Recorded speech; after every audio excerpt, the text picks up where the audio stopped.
So good to have you join us today. Hello and welcome to the program. I'm Lee Ji-yoon in Seoul. Coming up on today's Business Daily. Korea added over 420,000 jobs in April from a year earlier, but the unemployment rate still rose above 4%. The KOSPI has been making history in recent weeks thanks to an investor's buying spree and stellar performance among large-cap companies. We'll sit down with an expert to talk about this.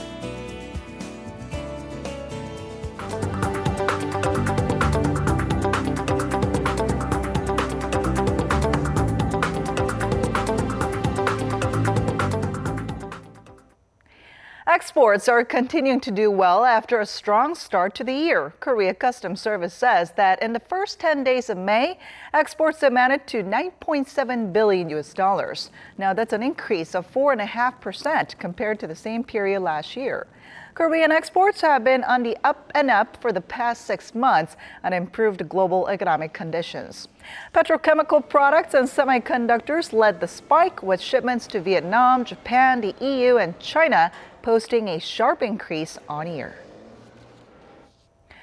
Korea's tourism deficit hit a 10-year high in the first quarter due to a plunge in the number of inbound travelers. The drop was mainly attributed to China's retaliation over the deployment of the THAAD missile defense system on the Korean peninsula. According to industry data, the country's tourism deficit stood at $3.74 billion in the January to March period. The number of outbound travelers was tallied at 6.5 million people compared to 3.7 million inbound visitors. In the wake of recent travel restrictions imposed by Beijing, the number of Chinese tourists to Korea tumbled 40% in March compared to a year before. The latest jobs report for Korea has been released, and it's a mixed bag. It has some glints of optimism, but some serious causes of concern as well. Our Hwang Ho-jun has more. On Tuesday, aside from filing key posts, President Moon Jae-in ordered the establishment of a presidential committee on job creation as his first order of business as president. The committee, which will oversee the creation of 810,000 public sector jobs, was pledged by President Moon during his campaign and will be chaired by the president himself. Just a day later, new data from Statistics Korea on April's employment figures was released, as if to prove the new administration's concerns are well justified. According to the report, the number of people in Korea's workforce last month came in at slightly under 26.6 million. That's up 424,000 from the same period a year ago. The employment rate for last month rose half a percentage point on year to 60.8%. The construction industry saw the biggest increase with over 160,000 new jobs, followed by the educational services, real estate and rental services, and wholesale and retail services. However, it's too early to conclude the labor market is stabilizing. The manufacturing sector hired 4.4 million people last month, a decrease of 62,000 from last year, extending their losing streak to 10 months. Also, the unemployment rate for last month stood at 4.2%, up 0.3 percentage point from the same month last year. Moreover, April's unemployment rate for young people, aged between 15 and 29, reached 11.2%, the highest tallied for April since 1999. So with the new presidential committee, and as the president previously pledged a possible draft of a revised supplementary budget aimed at creating jobs, the new administration's efforts are attracting attention, with the nation hoping they bear fruit. Hwang Ho-jun, Business Daily. And the Jobs Committee will likely take on the challenge of implementing one of President Moon's key pledges under J-nomics, which happens to be job creation. But a lot more needs to come together to create quality jobs. Here's our Eunice Kim with more. A young man in his 30s tries to jump into the river after failing to find a stable job. College students find themselves tens of thousands of dollars in debt after going broke in illegal multi-level marketing companies. I see no end in sight with my loans. I feel sorry to my parents. The need for sustainable quality jobs for the young is dire, and it's one of new President Moon Jae-in's biggest election pledges. 민간에게만 일자리 만들기 맡겨놓고 기다릴 시간이 없습니다. His top pledge is creating 810,000 new public sector jobs over his 5-year single term. Aside from some 170,000 civil servant posts, the plan is to bring back 636,000 jobs that were outsourced to private companies.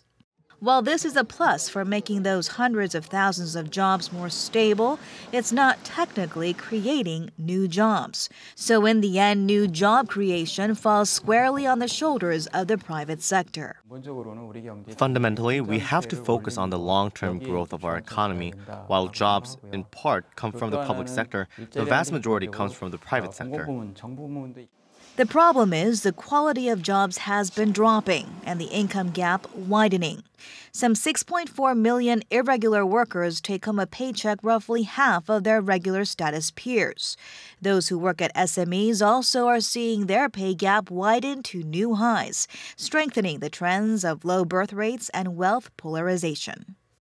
President Moon has promised to lower the ratio of irregular jobs from 32% to the 10% range.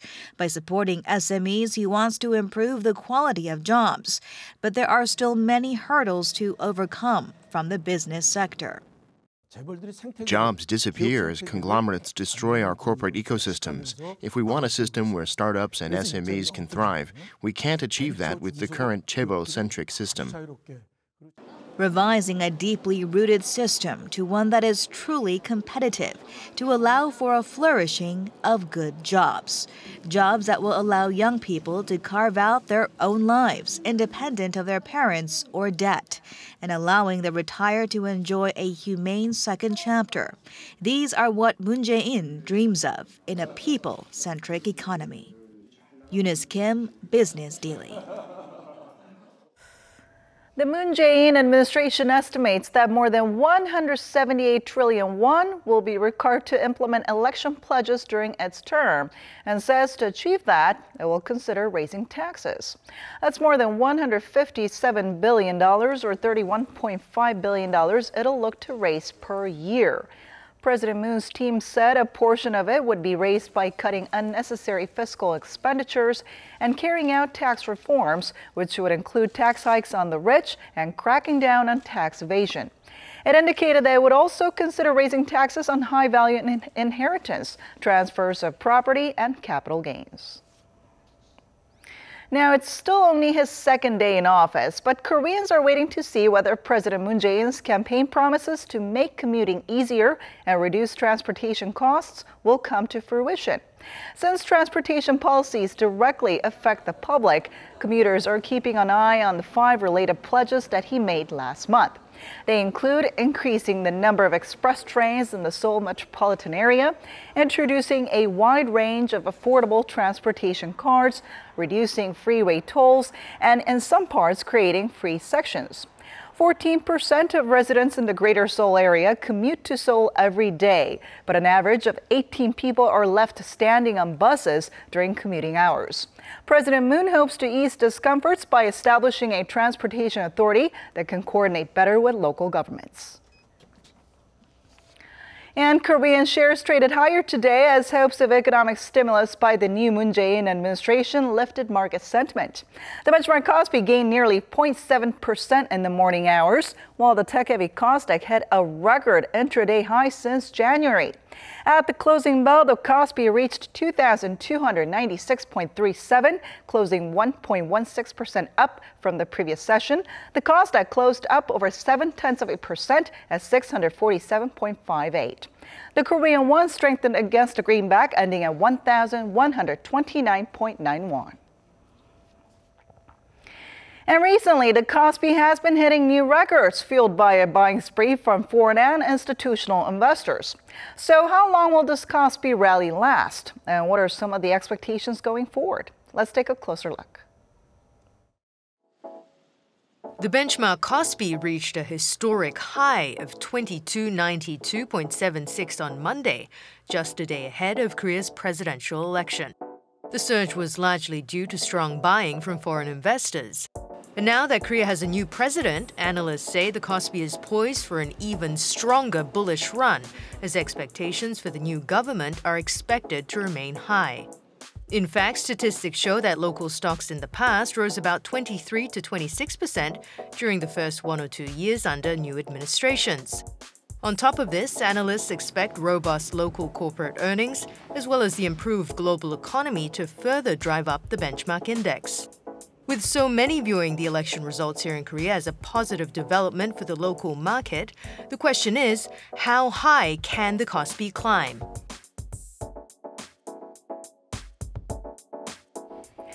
And to tell us more about this, we have Professor Kim Se-won from Ewha Women's University joining us in the studio today. Welcome, Professor. Pleasure to be here. All right, so what are some of the reasons behind the KOSPI's latest upturns? Well, as we have seen from the report, Korean stock market is really booming from the beginning of this year. And we see three significant reasons behind the boom. Okay. The first is global economy is recovering, and that gave improvements of the Korean companies' performance. And the second is there has been appreciation of the emerging markets currencies, including Korean won. So foreign investors want to make more profit by investing in Korea. And lastly, there is new hopes for new government's expansionary economic policies. All right. And as we just heard in the report, analysts are expecting the KOSPI to go up even farther, especially after the presidential election on Tuesday. What are your thoughts on this? Well, actually, academics do not forecast the stock prices because we know that we can do it in decent accuracy. But according to security companies, they expected that KOSPI will be staying below 2,200 in this year, which is not correct as of now. So they updated their forecast of the KOSPI above 2,500 level by the end of this year. All right. Well, statistics have shown that the KOSPI tends to rise in the first year or two of new administrations. Tell us more about this. It is true that every president starts with expansionary monetary and fiscal policy, and that gives another boom in the stock market naturally. So it causes another boom in the stock market. There has been all the time higher stock returns for the first 2 years, new presidency, over 20%, which is very high.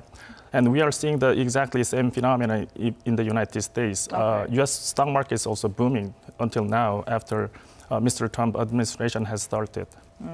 Now, eyes are also on President Moon's fiscal policies and the possibility of him drawing up a supplementary budget. Now, how will such plans affect the local stock market? Well, President Moon is pretty much focusing on generating more jobs through government supports. And that means there will be larger than before expansionary fiscal policies. And that also means that in the end, that's going to be increase the profit and revenues of the company. So new government's expansionary fiscal policy will give positive impact on stock market. All right, and the president also talked about reforms in corporate governance structure. So if these changes materialize, then what impact would that have on the markets? It is actually such a great news to all the investors, domestic investors and foreign investors and institutional investors and individual investors. And it is going to be, I think, breakthrough to expand size of the Korean stock market and the competitiveness of the market. We say that Korean stocks are undervalued compared to similar companies in different countries, and that is much related to governance structures of the big companies, the chaebol system. For example, big companies are owned and managed by a small number of people, the founders' families, and they don't want to pay out the profits of the companies to the shareholders. And now, although there are all these positive forecasts, there are still risks that lie ahead, like the potential renegotiation of the Korea-U.S. Free Trade Agreement, as well as some of the geopolitical risks stemming from North Korea's nuclear weapons program. So with all this in mind, what's your outlook on the KOSPI from here on out? Well, as we know, Korean stock market is pretty fragile to external shocks because foreign investors' shares in Korean stock market exceed 45%. And from the beginning of this year, KOSPI has gained over 8%, which is a huge gain. So there is some resistance about this huge gain for further boom of the stock market. But personally, I believe that uptrend of the stock market will be maintained by the end of the year with some downturns related to thought-related retaliation from China and geopolitical issues with North Korea and more protective policies from the United States. All right. Thank you so much for your insight today. Thank you very much.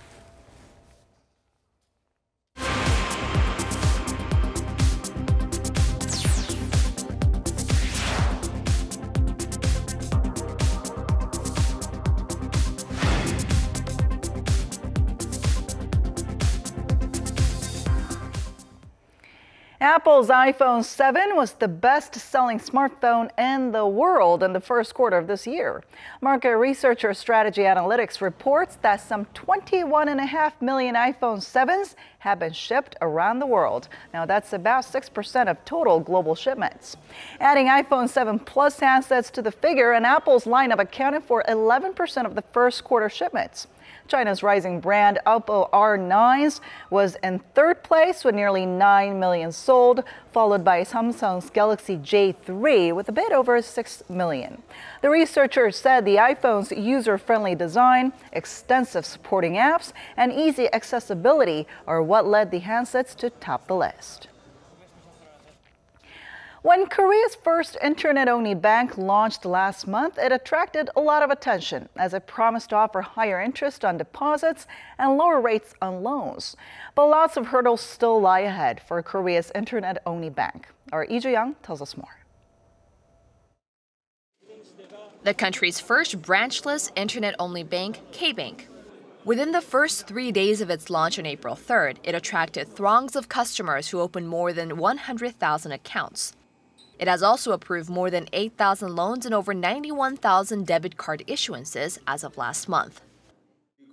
We hope to be a bank that can benefit people who've been neglected in the financial market, the self-employed, those entering society, and people who left their jobs mid-career. One of the biggest reasons behind its booming popularity is the bank's ability to offer more favorable rates in both lending and saving compared to traditional banks by cutting costs in labor and infrastructure. K-Bank currently offers deposit interest at about 0.5 percentage points higher than brick-and-mortar banks, while loans are extended at rates about 1 to 2 percentage points lower. But experts say if loan delinquency rates start to climb, then it would be harder for the bank to maintain this low-cost structure as it would need to hire more people. Also, in response to the emergence of mobile-focused banks, conventional banks are rolling out better strategies for digital services to make sure they hold on to their customers. We are planning to adopt AI-based chatbots within the year. We are also actively building platforms for more robust, non-face-to-face channels. With traditional banks having quickly expanded the scope of their mobile banking services over the past few years to adapt to emerging financial technology and trends, market watchers say the next online-only bank, KakaoBank, which is set to open in June, will need to offer radically different services to gain competitiveness. Lee Joo-young, Business Daily. Numerous local businesses and economies are facing some difficult times with slow spending in their communities. But a number of successful local festivals are proving that things can be different. Take a look.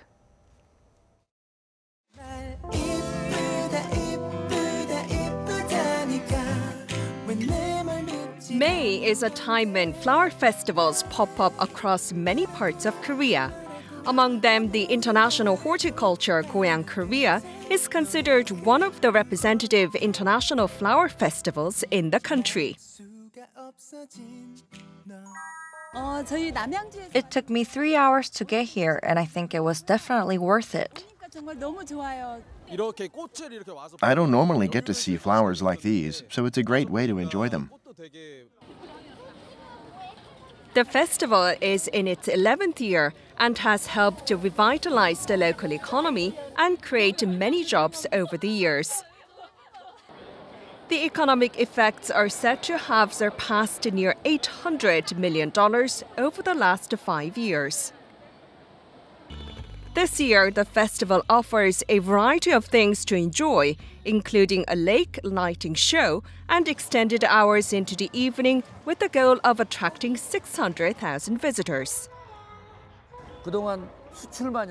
Goyang City's International Flower Festival is where visitors can see, hear, and taste different things and get the full experience.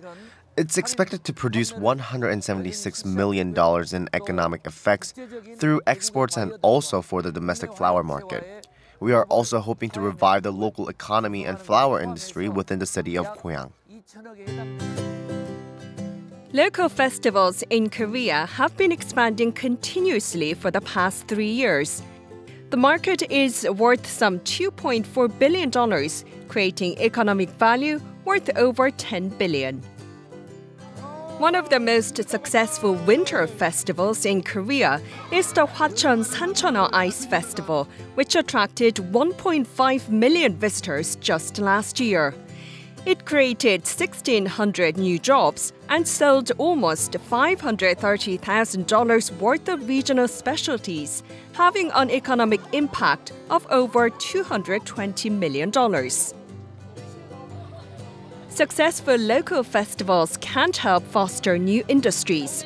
A flower festival provides a great opportunity to increase flower sales. Selections of colorful pot flowers and succulents are on display here, the fruitful labor of many different flower farms. These days, herbs and air-purifying plants are particularly popular. I'm enjoying the festival and came here today to buy something for myself and my girlfriend. Every year, this festival gives us a great chance to promote our goods to consumers and help out our business. Despite a recent drop in flower sales due to a relatively new anti-graft law in Korea that puts a cap on pricey gifts, the industry is hoping to see a rebound at the Goyang Flower Festival. Over 100 farms are taking part this year, and hopes are this will lead to sales worth $1.3 million. I've been exhibiting flowers here for 5 years in a row. Things had been difficult with the anti-corruption law, but I'm hoping things will pick up this festival. Surrounding businesses are also enjoying robust sales with these local festivities. Not far from the festival venue in Goyang is a shopping area chock full of unique restaurants, stores, and even game centers. It's the perfect place to hang out on the way to or from the festival. Business is always thriving this time of the year, with sales climbing rapidly. I came to see this flower festival all the way from Gyeongju, so while I'm here, I thought I'd stop by and go shopping and enjoy a meal as well. At this theme park, visitors can enjoy a water and snow park all year round. Flower Festival visitors are offered a 40% discount on admission, drawing in a large number of families.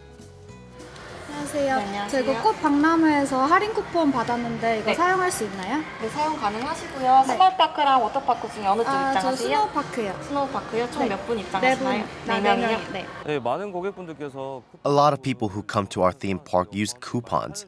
We had 50,000 visitors this time last year, and this year, 20% of the Flower Festival visitors are expected to come to one mount. Successful festivals have become the mainstay for some local economies, but there has also been a significant share of events that have ended in failure.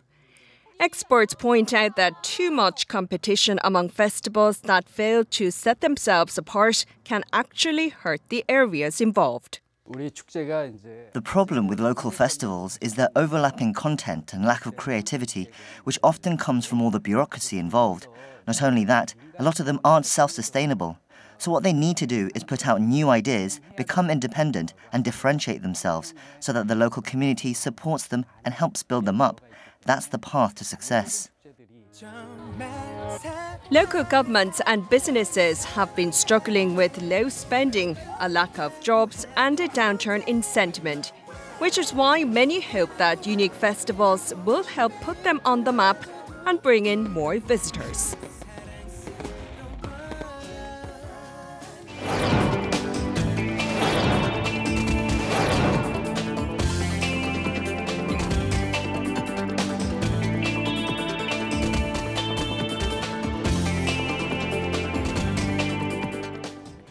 And that brings us to the end. Thanks for watching. We'll be back tomorrow with more at the same time, same place for your Business Daily. Until then, goodbye.